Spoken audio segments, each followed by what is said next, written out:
Now, let's dive into today's story. Chapter 1. The Uninvited. Mason Blackwell stared at the text message from his ex-wife, Veronica, his jaw tightening as he read it for the third time. The granite countertop felt cold under his palm as he leaned against it in his modern kitchen. Christmas dinner at my parents' place at 6. Olivia isn't invited. She's too young for this adult gathering. You can come alone. Mason glanced across the open-concept living room where his 17-year-old daughter was decorating their Christmas tree, carefully hanging ornaments she'd made throughout her childhood. At 17, Olivia was hardly a child. She was months away from college, maintained a 4.0 GPA, and worked part-time at the local animal shelter. The real reason for the exclusion was painfully obvious to Mason. His ex-wife's new husband, Preston Dawson, didn't want any reminders of Veronica's previous marriage at what was now their family celebration. "Everything okay, Dad?" Olivia asked, noticing his expression. Mason smoothed his features. "Just work stuff," he lied, slipping his phone into his pocket. He wouldn't tell her about the text, not yet. At 42, Mason had built an empire from nothing.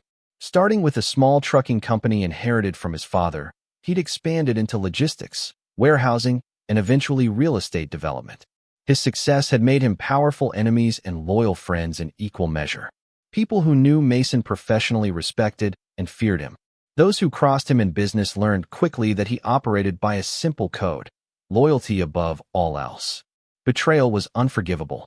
In his 20 years building his business, he'd crushed competitors who tried to undermine him, fired executives who leaked company secrets, and systematically destroyed the reputations of former partners who violated his trust. His ruthlessness in business was matched only by his devotion to his daughter. When Veronica had left them 3 years ago for Preston Dawson, Mason's former friend and business associate, he'd fought for and won primary custody of Olivia. The divorce had been ugly, with Veronica trying to paint Mason as a cold, calculating workaholic. But the judge had seen through it, especially after evidence emerged of Veronica's year-long affair and her frequent absences from Olivia's life. That night, after Olivia went to bed, Mason poured himself 3 fingers of bourbon and stepped onto his balcony overlooking the Seattle skyline. The December air was crisp and cold, carrying the scent of impending snow. As he sipped his drink, Mason made his decision. He wouldn't argue with Veronica about Olivia's exclusion.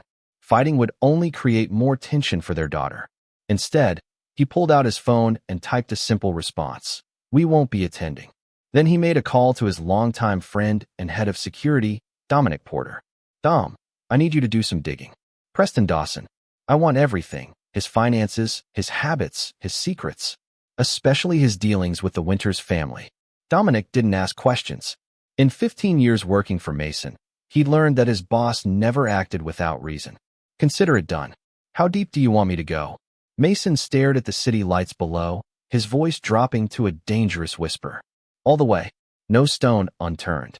3 years he'd kept his peace. 3 years he'd swallowed his rage for Olivia's sake. But excluding his daughter from a family Christmas, that was the final insult. Veronica and Preston had just made a catastrophic mistake. They'd awakened the beast that Mason's business rivals feared. Chapter 2.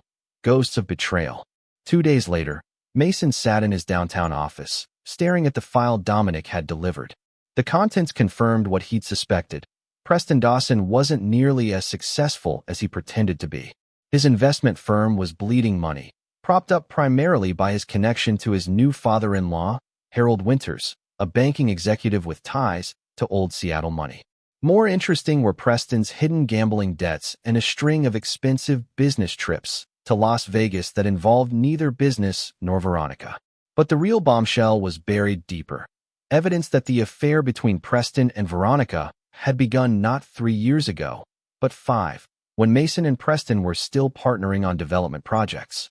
"Got something else you should see," Dominic said, sliding another folder across the desk. Mason opened it to find photographs of Veronica meeting with his former business partner, Lloyd Reeves, 6 months before the divorce. Lloyd had tried to force Mason out of their partnership around that same time, a move that had failed spectacularly when Mason uncovered Lloyd's attempt and systematically dismantled his financial holdings in retaliation. They were working together, Mason said, connecting the dots. Veronica, Preston, and Lloyd. They wanted control of my company. Dominic nodded. And there's more. That trust fund you set up for Olivia? Veronica tried to access it last year. The bank refused since you're the sole trustee until Olivia turns 21. Cold fury washed over Mason. The betrayal was far deeper than he'd realized. His ex-wife hadn't just cheated. She'd been part of a conspiracy to destroy everything he'd built, including the legacy meant for their daughter. That evening, when Olivia returned from her part-time job, Mason decided it was time for honesty. Your mother texted about Christmas dinner, he said as they prepared dinner together. She invited me, but said you weren't welcome because it's an adults-only event. Olivia's hands stilled on the cutting board. Oh, I declined for both of us. She nodded, then looked up with suspiciously bright eyes. It's because of Preston, isn't it? He never liked me.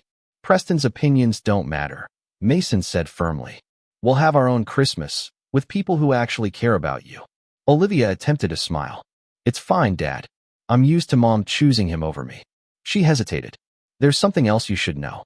Mom called last week asking if I knew anything about your new development project in Bellevue. She said it was for family financial planning, but it felt weird. Mason kept his expression neutral despite the rage building inside him. Thank you for telling me. Did you share anything? No. I don't know anything about your business deals anyway. She shrugged.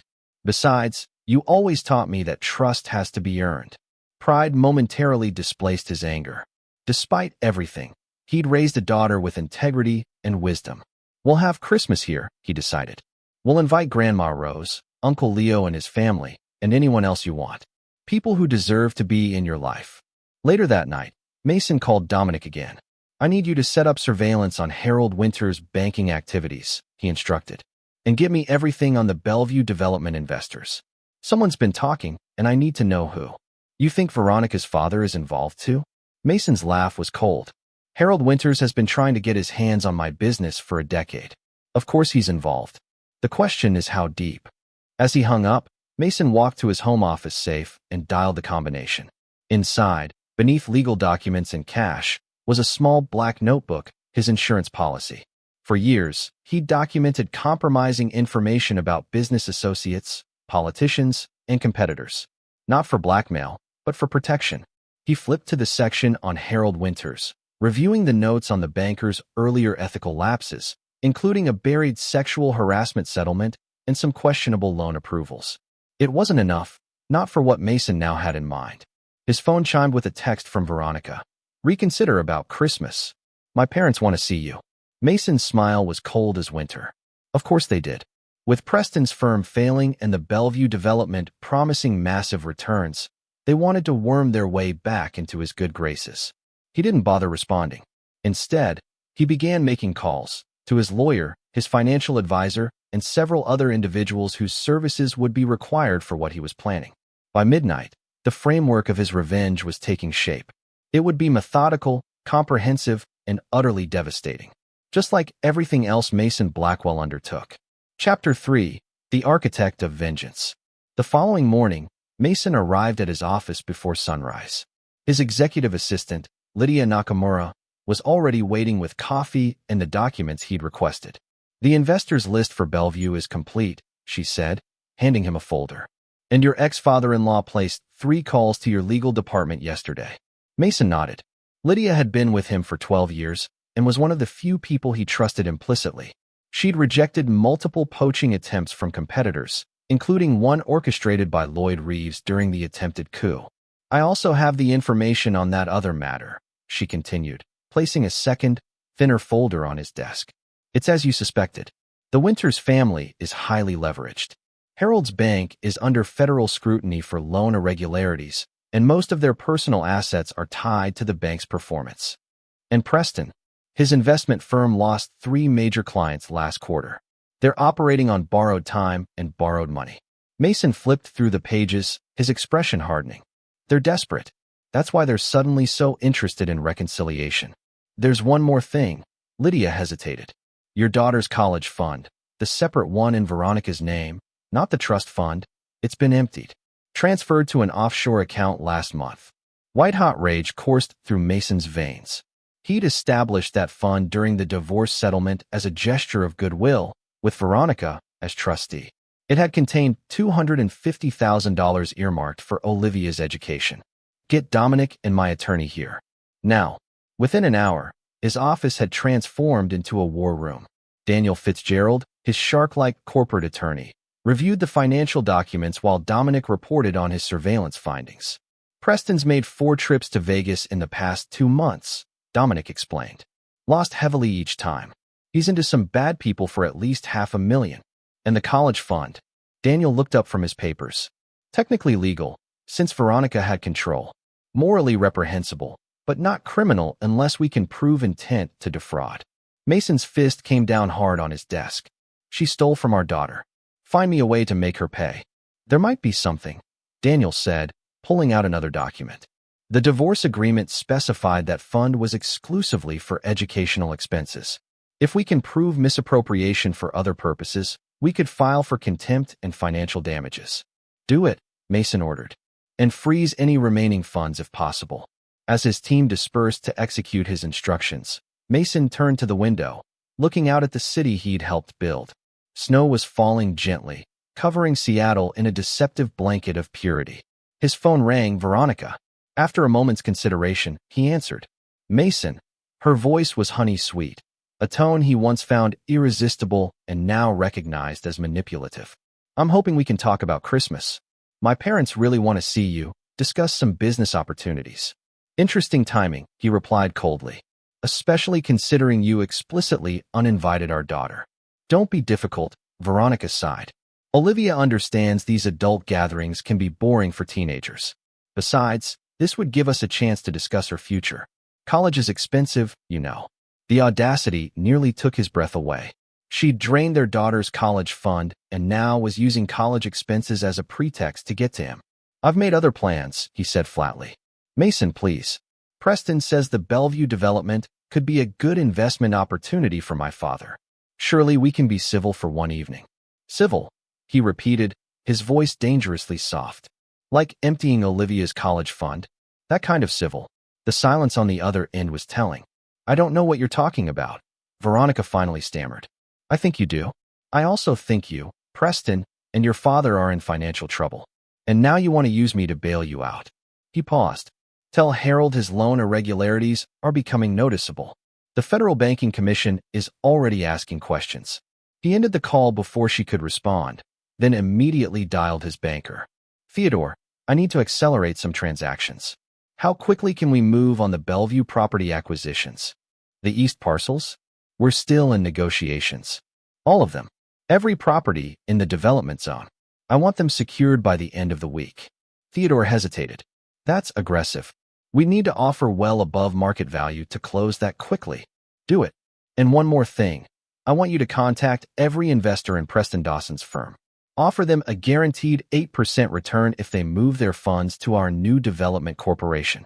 Mason, that's borderline hostile recruitment. It's business. Mason cut him off. And Theodore? Ensure absolute confidentiality.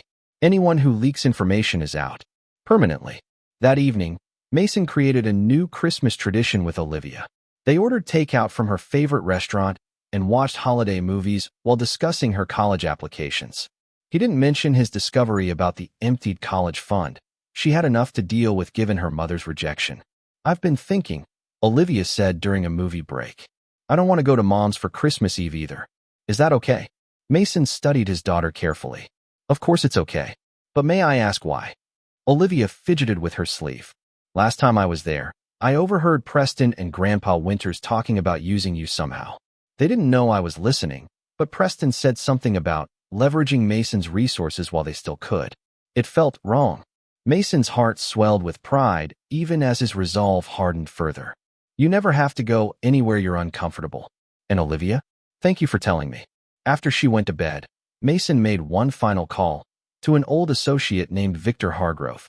Victor operated in the shadows of Seattle's business world, specializing in information acquisition through methods best left undiscussed. I need everything on Preston Dawson's gambling debts, Mason instructed. Names, amounts, collection methods. And I want his Vegas contacts. That's dangerous territory, Victor warned.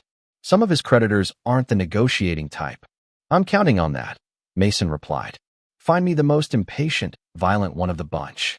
As snow continued falling outside, Mason Blackwell finalized his blueprint for revenge.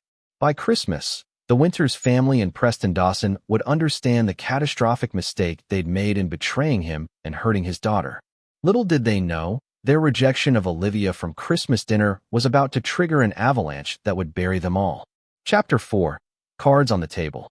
3 days before Christmas, Mason sat across from a man known only as Russo in a private room at an exclusive downtown club. Russo's expensive suit couldn't quite conceal his dangerous aura. He was a businessman who specialized in debt collection for certain Las Vegas enterprises that operated beyond the reach of conventional banking. $500,000, Russo confirmed, sliding a folder across the table. Dawson's been avoiding my calls for weeks. My employers are impatient. Mason examined the IOUs bearing Preston's desperate signature. And if someone were to purchase this debt? Russo's eyebrows rose slightly. Unusual request. These aren't exactly transferable securities. I'm offering to buy the debt at full value, plus 20% for your inconvenience, Mason said calmly, sliding an envelope across the table. Cash. Untraceable. And why would you do that, Mr. Blackwell? Let's just say Preston Dawson and I have unfinished business. Russo leafed through the envelope, counting the $100 bills. My employers don't typically sell debts. They prefer to collect them, with interest and lessons learned. I understand completely, Mason nodded. In fact, I was hoping to retain some of your collection services, just redirected according to my timeline. A slow smile spread across Russo's face as understanding dawned. You don't want to erase his debt. You want to control when and how it's collected. Precisely. That could be arranged. Russo pocketed the envelope. For the right price and assurances. By the time Mason left the meeting, he owned Preston Dawson's gambling debts and had negotiated specific terms for their collection, right after Christmas, when it would cause maximum damage.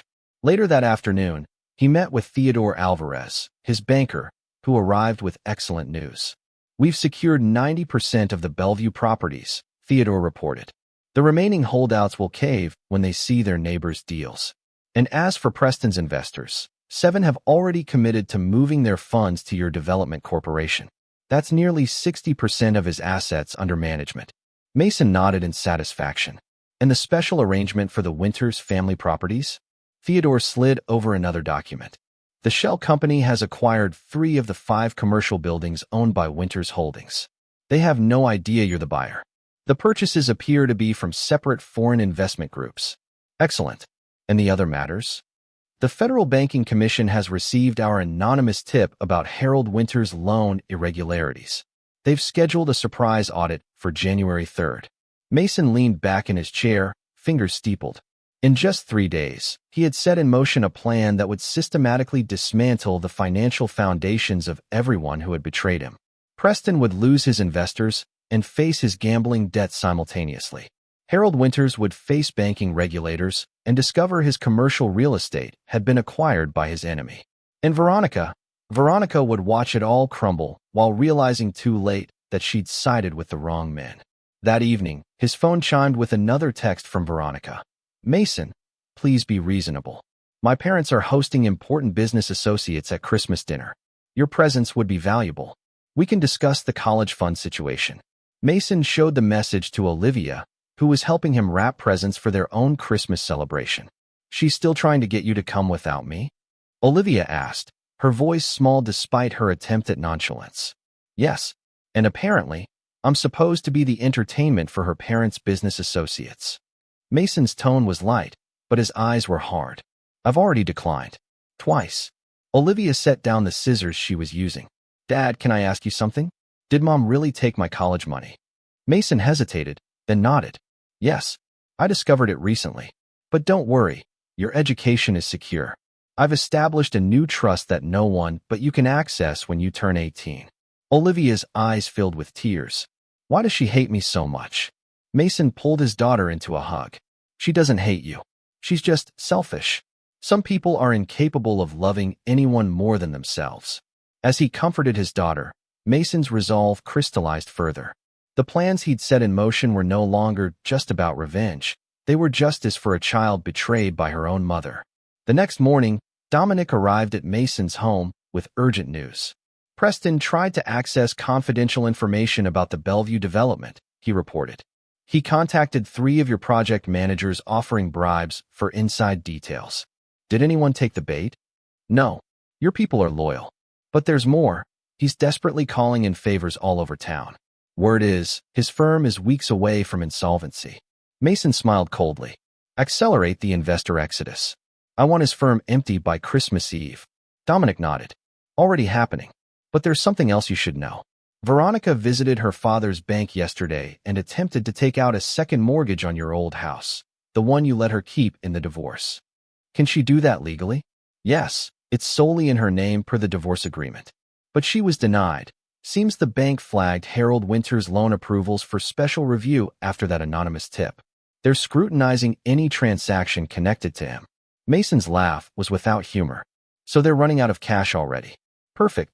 Later that day, Mason received an unexpected call from Harold Winters himself. Mason, the older man's voice was artificially jovial. It's been too long. I hope you'll reconsider joining us for Christmas dinner. Harold, Mason kept his tone neutral. I'm surprised to hear from you directly. Has Veronica enlisted your help in securing my attendance?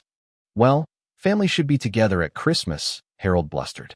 And I was hoping we might discuss some business opportunities. I hear your Bellevue development is generating quite a buzz. Interesting that you mentioned that project specifically, Mason replied. Given that your son-in-law has been attempting to bribe my employees for information about it. The silence was telling. I don't know anything about that, Harold finally said, his joviality evaporating. But speaking frankly, Mason, it would be beneficial for all of us if we could put past differences aside. The banking sector is challenging right now, and strategic partnerships. Let me be clear, Mason interrupted. There will be no partnerships, strategic or otherwise. Your daughter excluded my child from your family Christmas. That tells me everything I need to know about where we stand. Now see here, Harold's voice hardened. That was Veronica's decision, not mine. And frankly, it's a small matter compared to potential business collaborations. Nothing involving my daughter is a small matter.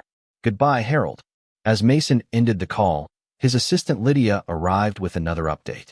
Sir, the Bellevue Zoning Commission has approved all our permit applications. We can break ground in January. And the adjacent parcels? The ones owned by Winters Holdings. The shell company now controls 4 of the 5 properties. The last will close tomorrow. Mason nodded in satisfaction. Schedule the demolition of those buildings for December 26th. I want Harold Winters to return from Christmas dinner to the news that his commercial real estate holdings are being bulldozed. That's aggressive, Lydia noted, though her tone remained professional. It's necessary, Mason replied. And Lydia? Send a Christmas bonus to everyone who refused Preston's bribes. Loyalty should be rewarded. As Lydia departed, Mason turned his attention to his computer, where he reviewed the final pieces of his plan. By Christmas Day, everything would be in place for the complete financial destruction of the Winters family and Preston Dawson. And it had all begun with a simple Christmas dinner exclusion. Chapter 5, Pawns and Players.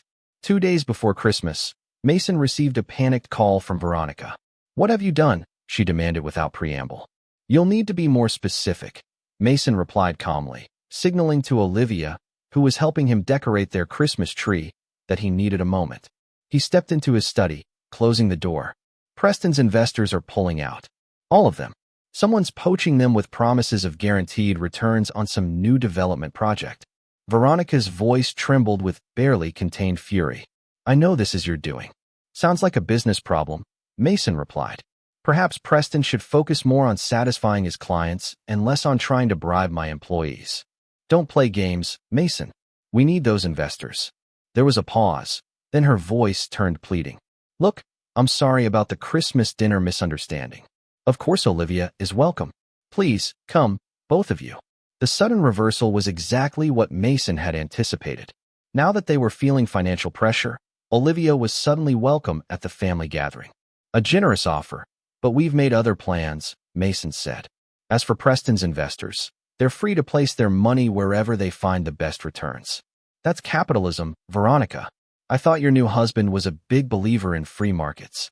You're doing this to punish me, she accused. Not everything is about you. Mason countered.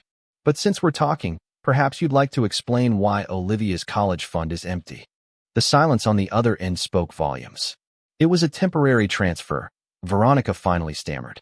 Preston had an investment opportunity that would have doubled the money. We were going to put it back with interest. Save the lies for someone who might believe them. Mason's voice turned to ice. You stole from our daughter. That money was for her education, not to cover Preston's gambling debts or your father's banking problems. What are you talking about? What gambling debts? What banking problems? The panic in her voice was genuine. Mason smiled coldly, though she couldn't see it. You might want to have some honest conversations with your husband and father. Goodbye, Veronica. After hanging up, Mason rejoined Olivia in the living room. Everything okay? She asked, carefully hanging an ornament shaped like a small truck, a remembrance of Mason's first business. Just fine, he assured her. Your mother was calling about Christmas dinner again. Olivia's face fell slightly. She still wants you to come without me? Actually, she's changed her mind. We're both invited now. He watched her expression carefully. But I told her we already have plans. Relief washed over Olivia's features. Good. I don't want to go anyway. Mason helped her hang another ornament. You know, regardless of what happens with your mother, I'll always put you first. I know, Dad.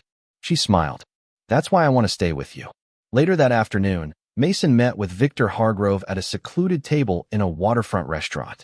I've made contact with Russo's associates in Vegas, Victor reported. They're prepared to move on Dawson the day after Christmas, as requested.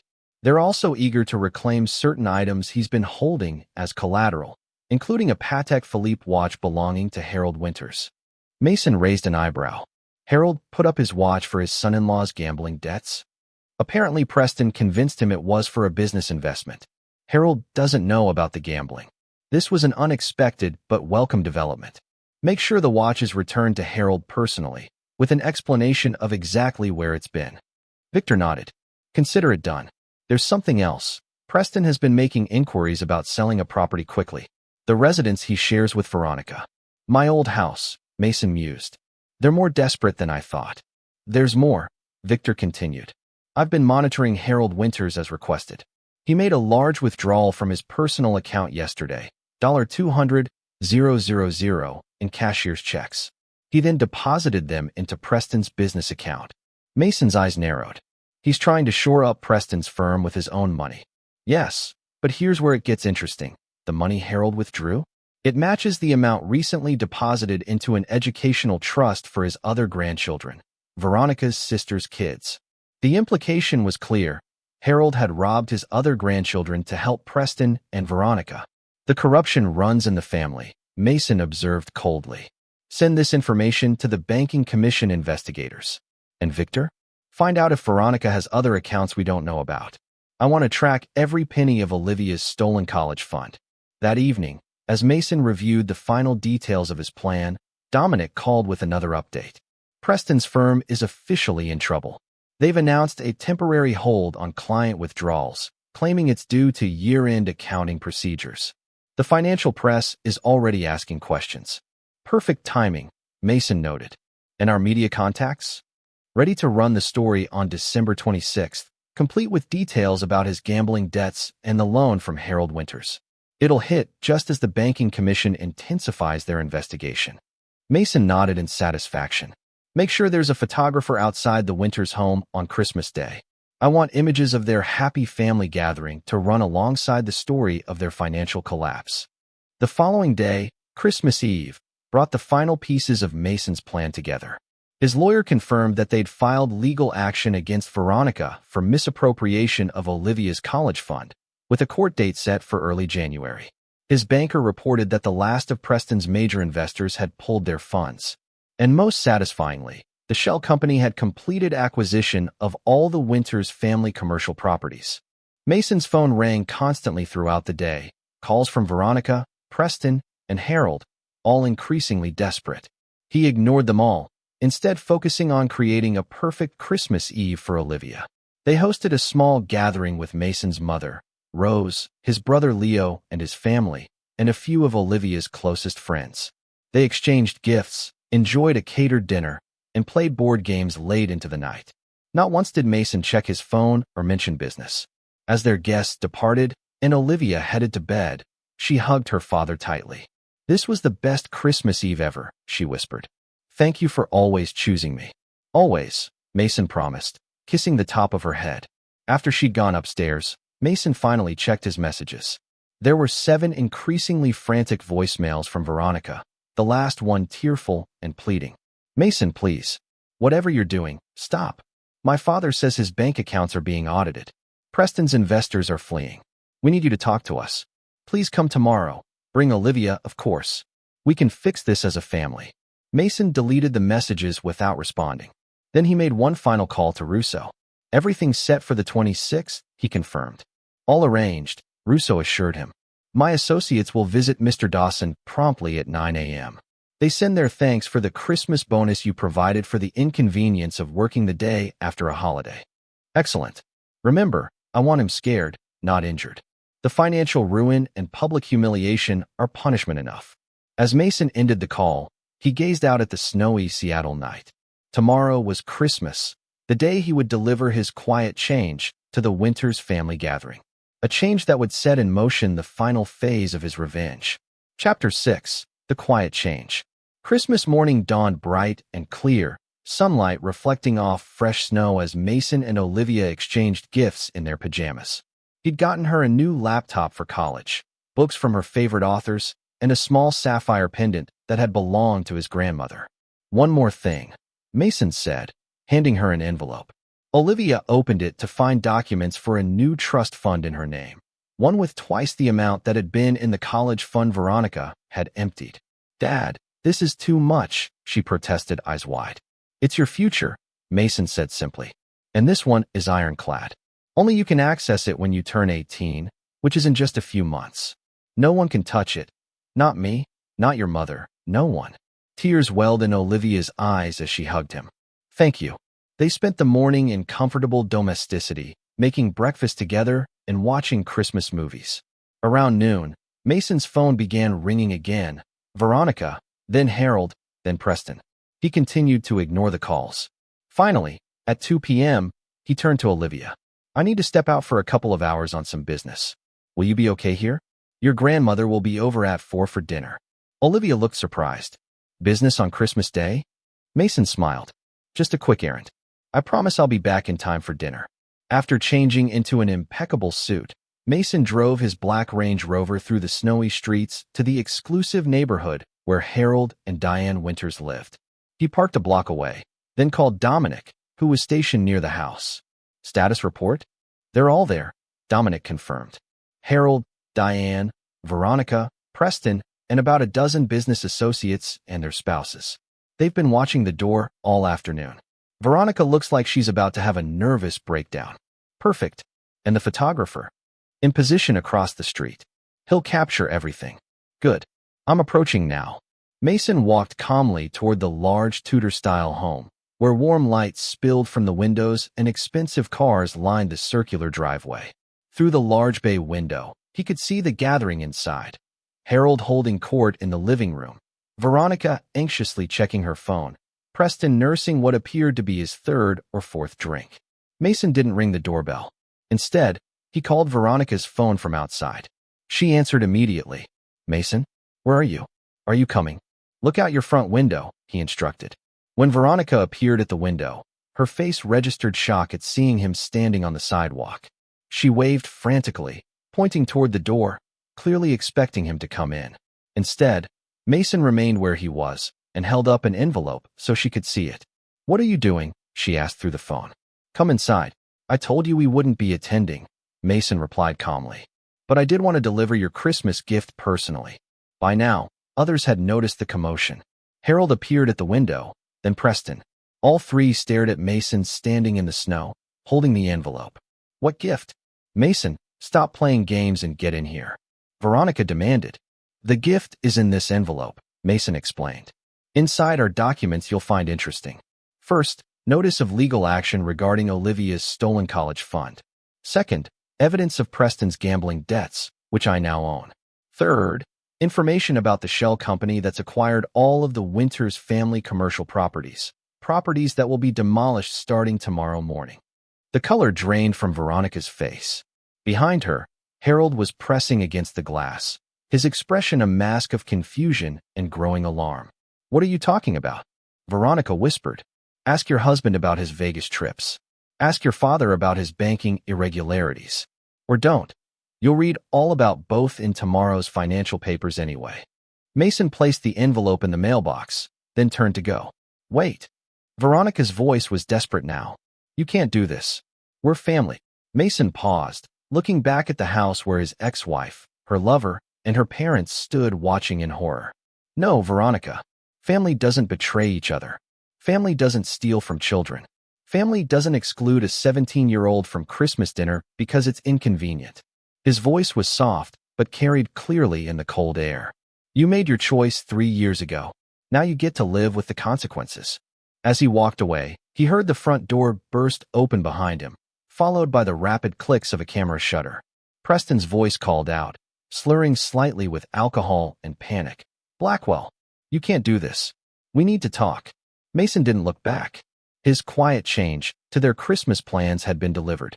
Instead of attending their dinner as the financial savior they'd hoped for, he delivered the news of their impending ruin. When he returned home, Olivia was setting the table for dinner with his mother's help. "Everything okay, dear?" Rose asked, noticing his expression. "Everything is perfect," Mason assured her, kissing her cheek. "Just took care of some unfinished business." That night, as they enjoyed their Christmas dinner, Mason's phone buzzed with a text from Dominic. "It's done. Photos captured everything. Media alerted for tomorrow's story. Banking Commission expedited their audit to the 27th based on new information." Mason smiled to himself, then turned off his phone. The revenge he'd set in motion would unfold whether he watched it or not. Tonight was for family, his real family.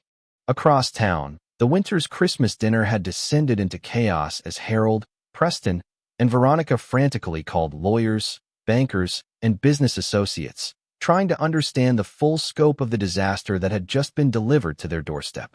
But it was too late. The quiet change had been made, and tomorrow would bring the avalanche. Chapter 7, Day of Reckoning. Dawn broke over Seattle on December 26th with the distant sound of demolition equipment rumbling to life. Mason sat in his home office, coffee in hand, watching multiple news feeds on his computer monitors. The financial news channel was leading with the story. Dawson investment firm freezes all accounts amid fraud allegations. The screen showed Preston being accosted by reporters outside his office building, his disheveled appearance a stark contrast to his usual polished image. The caption beneath read, "Sources claim firm's collapse linked to principal's gambling debts."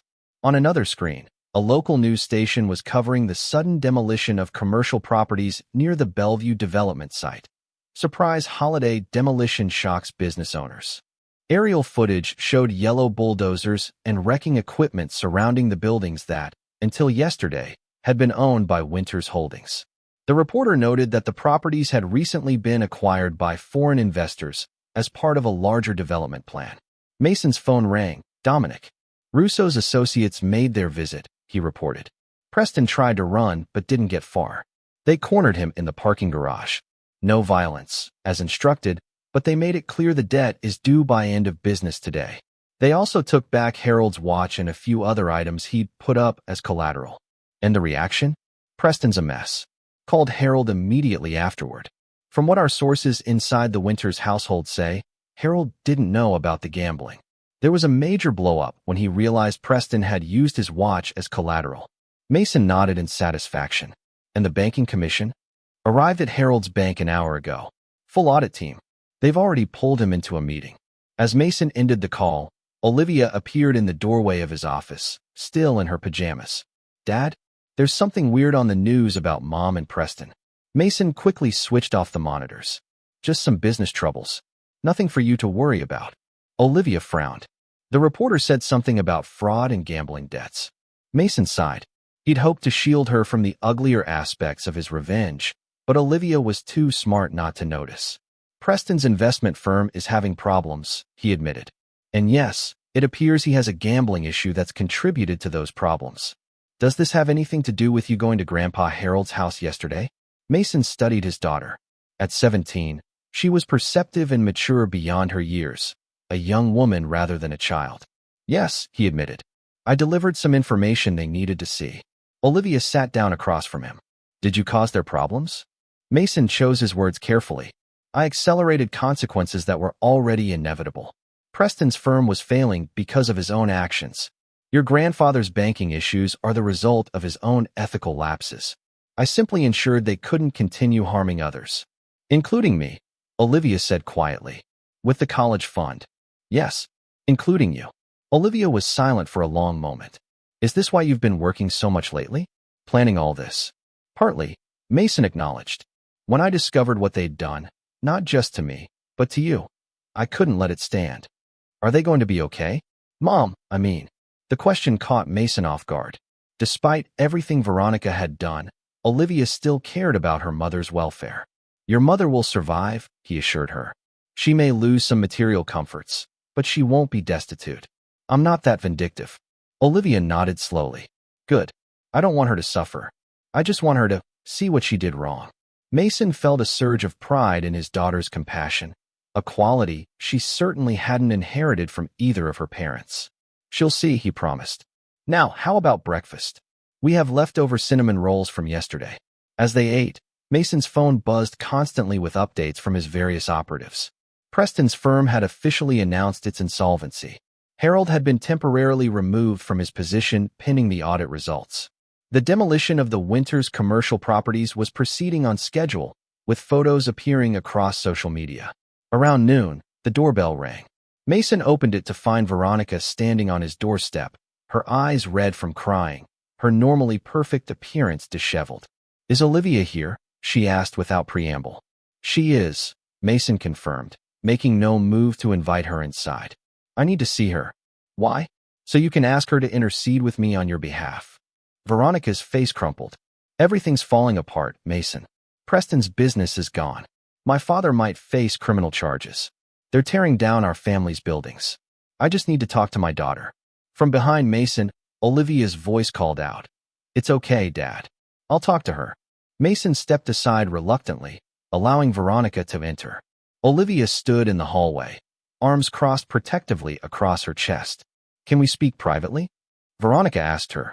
Anything you have to say to me, you can say in front of Dad, Olivia replied firmly.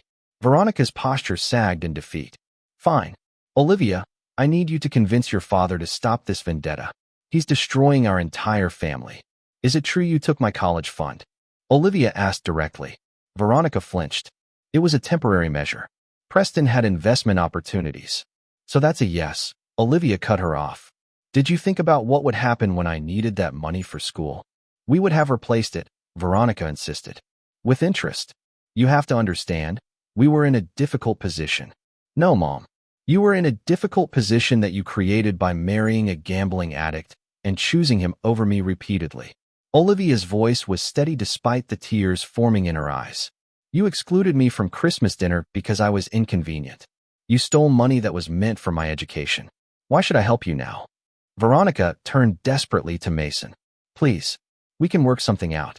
I'll make sure Olivia gets more time with you. I'll pay back the college fund. Just call off whatever you've set in motion. It's too late, Mason replied calmly. The dominoes are already falling. Preston's firm is finished. Your father's banking career is over. The commercial properties are being demolished as we speak to make way for my development. You planned this, Veronica whispered in realization. All of it. You were just waiting for the right moment. No, Mason corrected her. I was prepared, but I wasn't planning to act. Not until you excluded our daughter from Christmas dinner. That was the final straw. Veronica's eyes widened. All this destruction, because of a dinner invitation? All this destruction because of years of betrayal, culminating in that final insult, Mason corrected. You, Preston, and your father conspired against me for years. You cheated with my friend, tried to steal my company, and then robbed our daughter. The dinner was simply when I decided enough was enough. Veronica turned back to Olivia, desperate. Please, help me convince him. I think you should go, Mom, Olivia said quietly. Dad didn't do this. You did. All of you. With the choices you made. As Veronica left, sobbing openly now, Mason felt a momentary pang of doubt. Had he gone too far? Then he remembered Olivia's tears when she realized her mother had stolen her college fund, and his resolve hardened once more.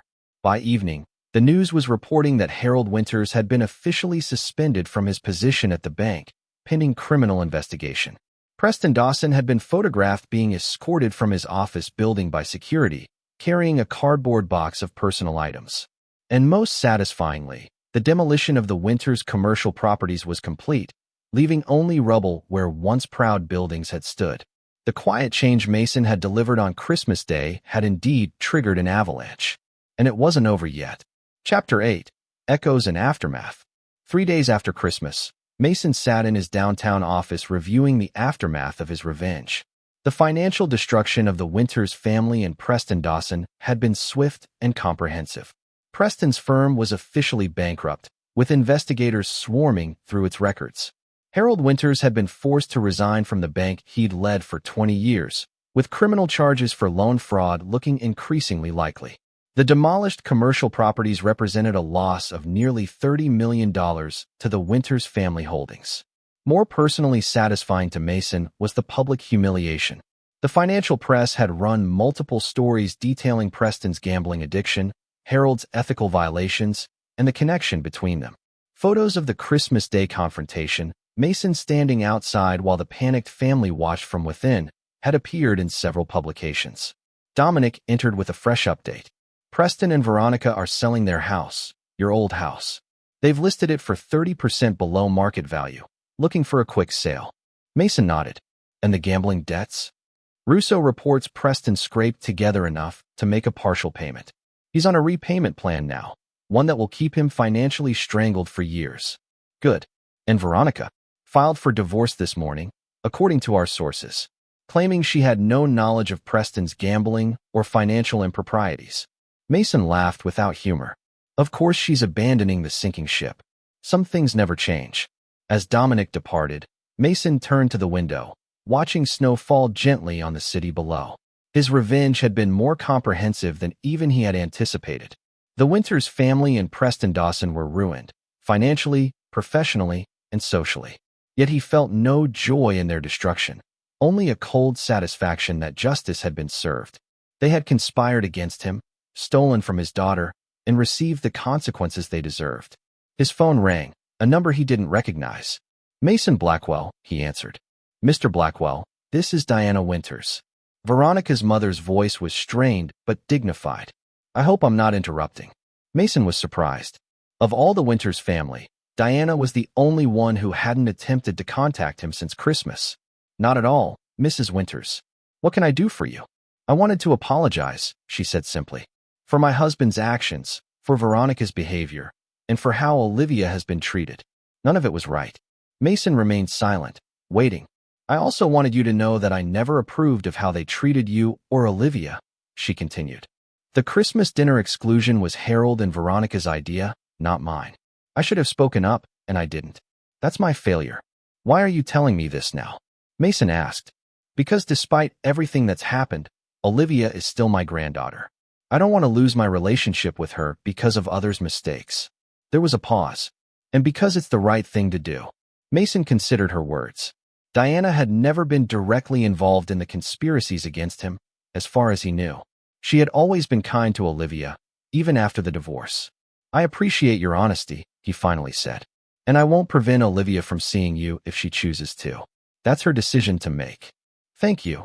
Diana's relief was palpable. That's more than I deserve, given what my family has done to you. After the call ended, Mason sat in contemplation. Diana's apology had been unexpected, a reminder that even in families driven by greed and deception, decent individuals could exist. His intercom buzzed. Mr. Blackwell, Veronica is here to see you. She doesn't have an appointment, but she's insistent. Mason sighed. Send her in. Moments later, Veronica entered his office. She looked exhausted, her designer clothes replaced by jeans and a simple sweater, her usually perfect makeup minimal. Thank you for seeing me, she said, taking a seat across from him without being invited. What do you want, Veronica? Mason asked bluntly. I've filed for divorce from Preston, she stated. I want you to know that I had no idea about the extent of his gambling or his conspiracy with my father. Mason raised an eyebrow. Are you expecting sympathy? Or perhaps assistance? Neither, she replied, meeting his gaze directly. I'm here because I need to understand something. All of this destruction, Preston's firm, my father's career, our financial ruin, was it really just because we excluded Olivia from Christmas dinner? That was the catalyst, Mason acknowledged. But the punishment fits the broader crime. You, Preston, and your father conspired against me for years. You stole from our daughter. The dinner exclusion was simply the final insult that made me decide to act. Veronica's shoulders slumped. So thorough, she murmured. So complete. You didn't just hurt us, you obliterated us. Just like you tried to do to me 5 years ago, Mason reminded her. The difference is, I succeeded where you failed. What happens now? She asked. Now you rebuild your life, if you can. Without Preston, without your father's influence, without my money. And Olivia? That's up to her. She's nearly 18, old enough to decide whether she wants a relationship with someone who stole her college fund and excluded her from family gatherings. Veronica stood to leave, then paused at the door. You know, Mason, I always knew you were ruthless in business. I just never thought you'd apply that same ruthlessness to family. Mason's smile was cold. You stopped being family the moment you betrayed me and our daughter. Everything after that was just business. After she left, Mason returned to the window, watching as Veronica exited the building far below, a small figure against the snowy backdrop of Seattle. His phone rang again, Olivia this time. Hey, Dad. Grandma Diana just called me. She wants to have lunch sometime. Is that okay with you? Mason thought about Diana's apology. If you want to see her, that's your choice. I won't stand in the way. Thanks. She seemed really sorry about everything. Olivia paused. Mom called too. She's moving into an apartment and wanted to know if I'd help her unpack this weekend. Mason tensed. What did you tell her? I said I'd think about it. Olivia's voice was thoughtful. Dad, I know what Mom did was terrible. The college fund, excluding me from Christmas, all of it. But she's still my mother. Mason closed his eyes, reminding himself that Olivia's capacity for forgiveness was what made her better than both her parents. Whatever you decide, I'll support you, he said finally. Just be careful. Your mother has a pattern of putting herself first. I know. I'm not forgetting what she did. But maybe I don't have to punish her forever, you know? As they ended the call, Mason reflected on his daughter's words. Olivia was choosing a path of conditional forgiveness, not forgetting the betrayal, but not letting it consume her either. It was a wisdom Mason himself had never mastered. In his world, betrayal demanded consequences, and those consequences were absolute and permanent. He would never forgive Veronica, Preston, or Harold for what they'd done. Their destruction was merely justice served. That evening, Mason reviewed the final reports on his revenge plan. Preston's remaining gambling debts had been structured to ensure years of financial pressure without possibility of bankruptcy relief. Harold's legal troubles were mounting, with the banking commission finding more irregularities daily. The Bellevue development was proceeding on schedule, with the demolished Winters properties now cleared for construction. The quiet change he delivered on Christmas Day had rippled outward, destroying everything it touched, just as he'd intended. Chapter 9. The Price of Vengeance. 6 months after Christmas, Mason stood on the balcony of his penthouse, watching a summer sunset paint the Seattle skyline in hues of gold and crimson. Behind him, the sounds of celebration filtered through the open doors. Olivia's high school graduation party was in full swing. The months since his Christmas revenge had brought significant changes. The Bellevue development was well underway, already being hailed as the most ambitious project in the city's recent history. Preston Dawson had left Seattle in disgrace, moving to Phoenix where he'd found work as a mid-level sales representative at an insurance company, a dramatic fall for the once prominent investment manager. Harold Winters had avoided prison through a plea deal, but was banned from the banking industry for life. The Winters family fortune was gone, with Harold and Diana downsizing to a modest condominium in a retirement community. Veronica had perhaps fared the best of them all. After divorcing Preston, she'd found work as an event coordinator at a downtown hotel, a job that utilized her social skills but provided none of the luxury she'd become accustomed to. She and Olivia had cautiously rebuilt a relationship, meeting for occasional lunches and phone calls. Mason had watched this reconciliation with reservation but respected his daughter's choice. Olivia would be leaving for Stanford in the fall, having been accepted with a full academic scholarship, her future secured despite her mother's theft of her college fund. There you are. Olivia's voice interrupted his thoughts as she joined him on the balcony. Resplendent in a blue summer dress, she carried her graduation cap in one hand. Hiding from your own party. Mason smiled. Just getting some air. It's your party, not mine. Still, you threw it. She leaned against the railing beside him. Thank you. For everything. You earned it all yourself, he assured her. They stood in comfortable silence for a moment, watching the sunset. Dad, can I ask you something? Olivia finally said. Something serious? Of course. Are you happy with how everything turned out? Mason considered the question carefully. I'm happy you're thriving. Proud of your accomplishments. Grateful that your future is secure. That's not what I meant, Olivia pressed. The revenge against Mom, Preston, Grandpa Harold, did it make you happy? Mason turned to face his daughter fully. It wasn't about happiness. It was about justice. They betrayed us, stole from you. They deserved consequences. I know what they did was wrong, Olivia acknowledged. But watching what happened to them these past months, it's been hard. Especially Grandma Diana. She never did anything to hurt us. Diana was collateral damage, Mason admitted. I never targeted her specifically, but you didn't protect her either, Olivia pointed out gently. And now they've lost everything. Their home, their money, their reputations. They made their choices, Mason said firmly. Every consequence flows from their own actions. Olivia was quiet for a moment. You know, Mom asked me if she could come today. To my graduation party. Mason tensed. What did you tell her? I said no. Olivia's eyes met his. Because I knew it would make you uncomfortable. But part of me wanted her here. She's still my mother, despite everything. The admission struck Mason unexpectedly. Despite his complete victory over his enemies, he'd inadvertently forced his daughter to choose between her parents. You could have invited her, he said, surprising himself. I wouldn't have objected. Olivia shook her head. No, you wouldn't have said anything. But you would have been angry, even if you hid it. And today was too important to risk tension. Mason recognized the truth in her words. Even now, 6 months after his revenge, the thought of Veronica in his home filled him with cold fury. The thing is, Dad, Olivia continued, watching you these past months, how focused you were on destroying them, how much energy you put into it. I've been wondering if revenge is really worth the price. What price? Mason asked.